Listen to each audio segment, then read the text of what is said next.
Hi, my name is Mickey Robinson, and I'm going to share my story with you. I was an aggressive young man who thought I had it all together. And in a few moments, we're going to be in a room full of people. Right now, this auditorium is empty, and I've shared my story, probably hundreds of times all over the United States and in foreign countries. And in some ways, it's never been the same any particular time because there's different aspects of it that come out. But basically, it's a story about a young man who grew up in America seeking and desiring adventure and the things that life would promise would make you happy. Unfortunately for me, my life hit a terrible, terrible catastrophe. And the good news about my life is that there is hope, even in a hopeless situation. I experienced tragedy in the form of an airplane crash, and I'll get into some detail about that in a few moments. But I also had an experience that doctors now call an NDE, a near-death experience. Well, previous to this time in my life, I'd never heard of that. But I can tell you that something happened to me that I can now only explain as I had a heavenly encounter.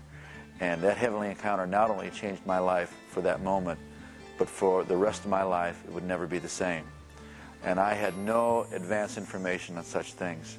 And I'm reminded of the popular TV series Star Trek, which began in the voice of Captain Kirk saying, "Space, the final frontier, and to go boldly where no man has gone before." Well, I want to tell you tonight that space is not the final frontier, but eternity is the final frontier. And each one of us is going to come to grips with that journey. For me, I slipped through the very edge of eternity and had a brief glimpse of some eternal things. And then my life was sent back here to this earthly body that at that time was destroyed and devastated, where there was no hope for me to ever live a normal life. But by the power of God, I was healed, restored, and given a brand new heart. So it was more than just giving my life back. I became a new person. And for now, nearly 30 years, I've been alive, and I believe I've been alive for a purpose.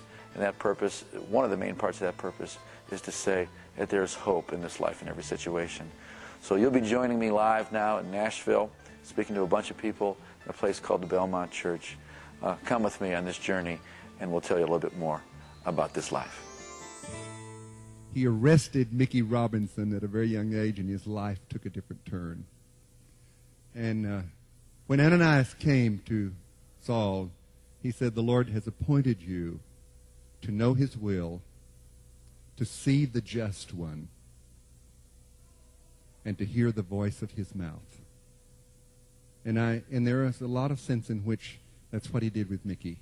He appointed him through incredible circumstances to know him, to see the Lord, to hear the voice of his mouth, to proclaim him, to encourage believers, to speak life into believers, and to speak life into unbelievers. Eternity is the final frontier. And for me, I got a little glimpse of that journey into eternity, but I came back to talk about it. I grew up in what the talk show host would call a dysfunctional family. We had alcoholism in the home, we had strife, we had problems. But to be honest with you, I think I was born into a dysfunctional race. So in other words, anything that I did wrong, I'm not going to blame on my parents. I'm not going to blame on alcoholism. It's my fault. I did it. I'm accountable for it. That I just was being raised, and for me, my reaction to the problems was probably I was looking for a life outside of my natural environment. In other words, I wasn't looking to my parents for role models. I didn't want to be like my dad, but I was looking outside. And one of it, I was a little bit adventurous, and that's why stuff like Space, the Final Frontier, and all this stuff of reaching out. You know, that spirit of adventure, of searching for something, I believe is in everybody. Even if you think that you're quiet and a bookworm and all that, there's something in everybody that gropes, that probes, that seeks. In every individual, there's that thing. I believe it's what produces people that write stories, that people that do art and make paintings. They're searching for something to experience that's beyond what they can see and feel. And I thought, if I could just use my abilities, be with the right people, have the right image, I could have or get what I wanted. And I don't know what it was, but I knew it was something more than what I was experiencing. So I was looking with outside my family, outside of the context of other wisdom that was available, to have something that would what? Make me happy. Basically what I wanted, if I could really be honest with myself, was I wanted to be accepted and I wanted to be loved. Because I thought, if I would really be honest, inside I wasn't this confident, talented, good-looking guy that people might have thought I was. I was afraid, I was dishonest, I was hurting, I was rejected, and I was unloved. And so I would do almost anything to change that, to remedy that. So after I got out of high school, and in high school, after I had 8 years of Catholic upbringing, and then we went to public high school. A little bit different, but not that much. And they're very serious. No.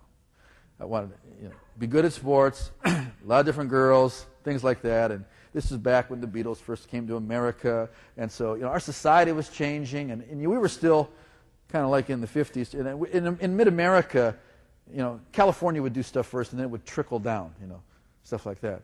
And yet, even though our society was changing, I was still the same way in many ways that I was growing up. But trying to change. And it's so funny because I have kids now that are at the age when I was going through those changes. And it's amazing how teenagers know more than their parents. Dad, you don't understand. What do you think? I just came to this planet a week ago? I did live here for a while, and I was your age at one time, and I did go through some of the change, but I'm willing to listen to dialogue with you about what you're going through. But, everything is brand new, and you want to do everything. So in high school, I was, had all this action, and was good at football. And I was the kind of person that I could do anything I wanted to if I even thought about it or tried a little bit. And so that was kind of how I was. But after high school, I got a job. I didn't go to college. I got a job in a stock brokerage firm. I started on my 18th birthday. So here I am, this guy, fairly good-looking guy, athletic, got the right girlfriend, everything else, and now I'm sitting in this job at the height of an economic cycle in our society during the Vietnam War. On my 18th birthday, working in a stock brokerage firm. And in a few months, I get a promotion, and I'm buying and selling stock for this very modern, progressive, really hip outfit. My ego was inflating. I looked like the Goodyear blimp on a good day, Just ballooning out there, and I was feeling pretty good about myself. But there is never enough of anything to really satisfy you. Scripture says, the eyes of a man are never satisfied.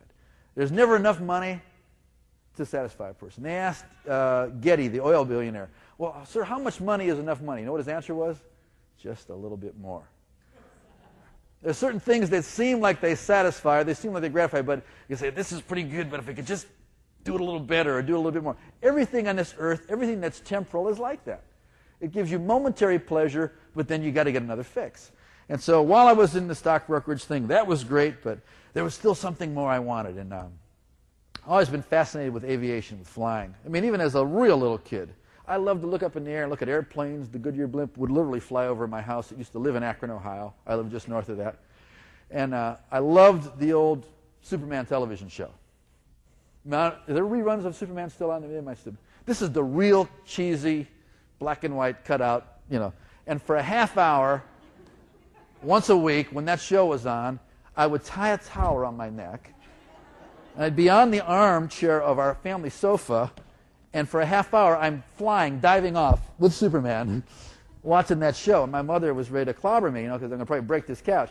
But I just knew someday they're going to invent a little pill that you could take and you'd be able to fly.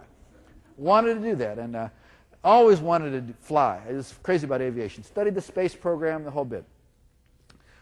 Well, that same year that I started working in the brokerage firm, I started taking private pilot's lessons, and that was pretty cool. But when I found out that there was a place where you could learn to jump out of airplanes, I thought, this is what's happening. And so I went and I took my first training to be a sport parachutist, a skydiver. Any skydivers here tonight? How many people have jumped out of an airplane? There you go. There's always one. And at least one. And so I went out and I trained and I jumped out of this airplane. And if I was a personal computer, I hit the delete button and erased everything that was programmed. And now all I did was, you will jump out of airplanes. All you care about is skydiving. It's like everything changed in a moment. All my priorities, all my passion, all my desires. It's like, this is it. This is the thing.